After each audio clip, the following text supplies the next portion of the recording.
Afin d'endiguer la baisse de ses effectifs, la Fédération française de rugby vient d'ouvrir avec succès l'accès à la pratique de l'ovalie à une catégorie insolite.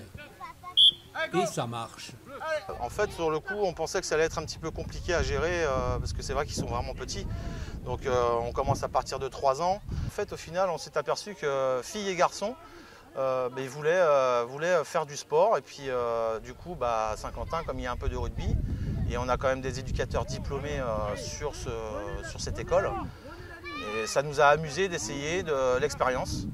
Et puis comme vous pouvez le constater, vous le voyez de vous-même, les enfants vont bien et s'amusent bien. Des enfants marqués par le rugby de haut niveau. Alors, pas question de développer des entraînements anxiogènes. En fait, ce qui m'a surpris le plus, c'est que le rugby déjà fait peur aux enfants. Donc il a fallu adapter les choses, faire beaucoup de jeux, pas trop de contact. Et notamment le plaquage pour eux, c'est vraiment, ça fait peur, le contact entre garçons. Mais on leur apprend aussi le respect des choses et ça c'est important. Donc à écouter, l'écoute aussi et à être assez discipliné.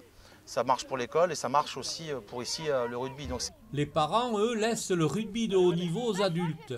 Ils trouvent d'autres raisons extrasportives pour le faire pratiquer à leurs jeunes enfants. Toutes les valeurs du rugby, parce que même si c'est un sport de contact qui peut paraître un petit peu brut, il y a énormément de valeurs dans le rugby. Le respect des copains, le fait qu'ils travaillent en équipe, que si on n'a pas les copains, on ne peut pas gagner un match tout simplement. Moi-même j'ai pratiqué le rugby. Et je voulais apprendre à mon petit dernier, donc les valeurs de la vie, le respect, la camaraderie, parce qu'à cet âge-là, à 5-6 ans, forcément, on n'est pas dans la compétition. On est avant tout là pour passer un moment avec les copains, s'amuser. Voilà, les choses qu'un gamin de 6 ans recherche. Le club tient compte aussi des moyens financiers dont disposent les parents. C'est le plus de Saint-Quentin-de-Baron. Nous, on a une entente aussi avec la lutte de Saint-Quentin-de-Baron, donc ce qui permet d'avoir une même licence, si vous voulez.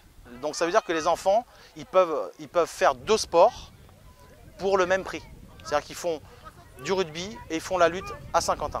Donc on a quand même, voilà. Donc avec le Covid, c'est compliqué parce que les salles sont fermées. Donc on va essayer de gérer ça au mieux. On espère avoir des aides. La mairie nous aide beaucoup. Jean-Claude Joubert, le président du club, revendique des valeurs particulières attachées à un statut, un club, un village. On pensait que les parents ne seraient jamais venus et apparemment ils viennent parce qu'ils ne veulent pas inscrire leurs gamins dans les grands clubs où il y a trop de monde. Du fait peut-être de ce confinement aussi. Ils préfèrent les retrouver dans les petits clubs où ils sont moins en contact avec leurs gamins que là, les avoir dans les grands clubs. Pour nous, c'est ce qu'on ressent, nous. Et voilà, là, le rugby, il est sur place, il est sur le terrain, et le convivial, on les voit d'ailleurs. Enfin, on les verrait plus tard, ils adorent ça, les petits. Le ballon dans les mains, pour eux, c'est... Bon, écoutez, pour moi, en tant que président de ce club, je suis ravi. Il n'y a pas de problème, je suis ravi. Vous êtes content du rugby? Oui! Moi, j'adore. Vous reviendrez? Oui! J'ai pas entendu? Oui!